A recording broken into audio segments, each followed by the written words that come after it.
2025년 4월 25일 부활 8일 축제 금요일 제1독서 사도행전의 말씀입니다.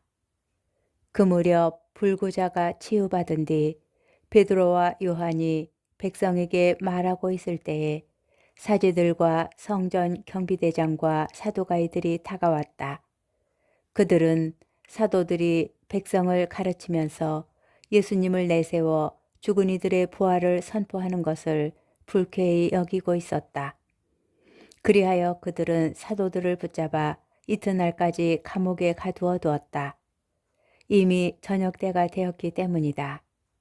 그런데 사도들의 말을 들은 사람들 가운데 많은 이가 믿게 되어 장정만도 그 수가 5,000명 가량이나 되었다. 이튿날 유다 지도자들과 원로들과 율법학자들이 예루살렘에 모였다. 그 자리에는 한나스 대사제와 카야파와 요한과 알렉산드로스와 그 밖에 대사제 감은 사람들도 모두 있었다. 그들은 사도들을 가운데에 세워놓고 당신들은 무슨 힘으로 누구의 이름으로 그런 일을 하였소? 하고 물었다. 그때 베드로가 성령으로 가득 차 그들에게 말하였다. 백성의 지도자들과 원로 여러분, 우리가 병든 사람에게 착한 일을 한 사실과 이 사람이 어떻게 구원받았는가 하는 문제로 오늘 신문을 받는 것이라면 여러분 모두와 온 이스라엘 백성은 이것을 알아야 합니다. 나자렛 사람 예수 그리스도의 이름으로 곧 여러분이 십자가에 못 박았지만 하느님께서 죽은 이들 가운데에서 다시 일으키신 바로 그분의 이름으로 이 사람이 여러분 앞에 온전한 몸으로 서게 되었습니다. 이 예수님께서는 너희 집 짓는 자들에게 버림을 받았지만 모퉁이의 머릿돌이 되신 분이십니다. 그분 말고는 다른 누구에게도 구원이 없습니다. 사실 사람들에게 주어진 이름 가운데에서 우리가 구원받는 데 필요한 이름은 하늘 아래 이 이름밖에 없습니다. 주님의 말씀입니다.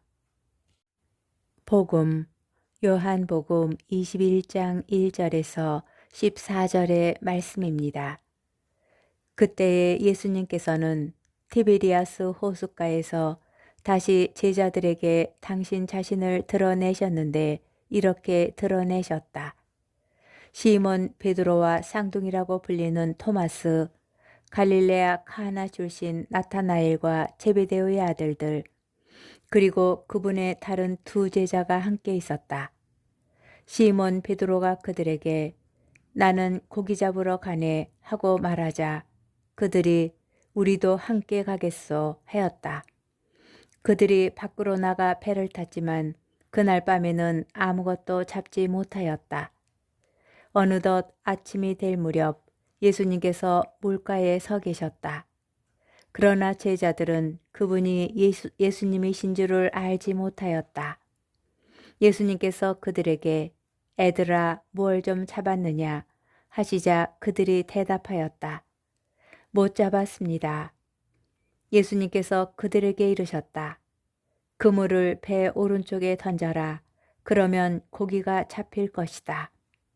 그래서 제자들이 그물을 던졌더니 고기가 너무 많이 걸려 그물을 끌어올릴 수가 없었다. 예수님께서 사랑하신 그 제자가 베드로에게 주님이십니다 하고 말하였다. 주님이시라는 말을 듣자 옷을 벗고 있던 베드로는 겉옷을 두르고 호수로 뛰어들었다. 다른 제자들은 그 작은 배로 고기가 든 그물을 끌고 왔다. 그들은 뭇에서 100m쯤밖에 떨어져 있지 않았던 것이다. 그들이 뭇에 내려서 보니 숯불이 있고 그 위에 물고기가 놓여 있고 빵도 있었다. 예수님께서 그들에게 말씀하셨다. 방금 잡은 고기를 몇 마리 가져오너라. 그러자 시몬 베드로가 배에 올라 그물을 뭇으로 끌어올렸다. 그 안에는 큰 고기가 153마리나 가득 들어 있었다. 고기가 그토록 많은데도 그물이 찢어지지 않았다. 예수님께서 그들에게 와서 아침을 먹어라 하고 말씀하셨다.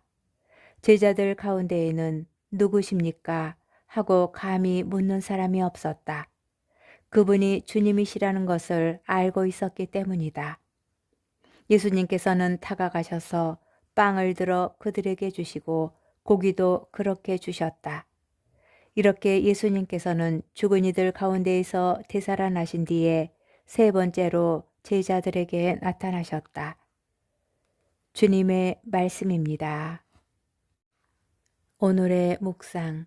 시몬 베드로가 나는 고기 잡으러 가네 라고 말할 때 그와 함께 자리하던 예수님의 제자들은 6명으로 보입니다.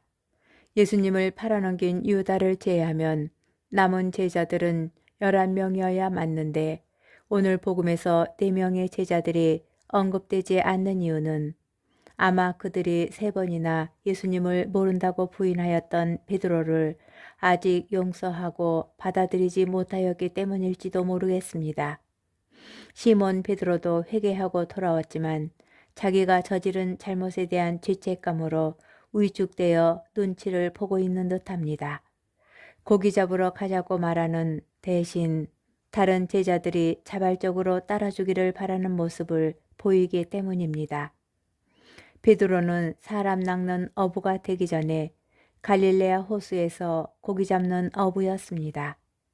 예수님과 함께 보낸 3년여의 시간을 제외하고 평생을 고기 잡는 어부로 살아온 그가 밤새도록 그물을 던지고도 아무것도 잡지 못하자 으뜸 사도로서 또 고기를 잡는 어부로서도 그 권위를 모두 잃은 듯해 보입니다.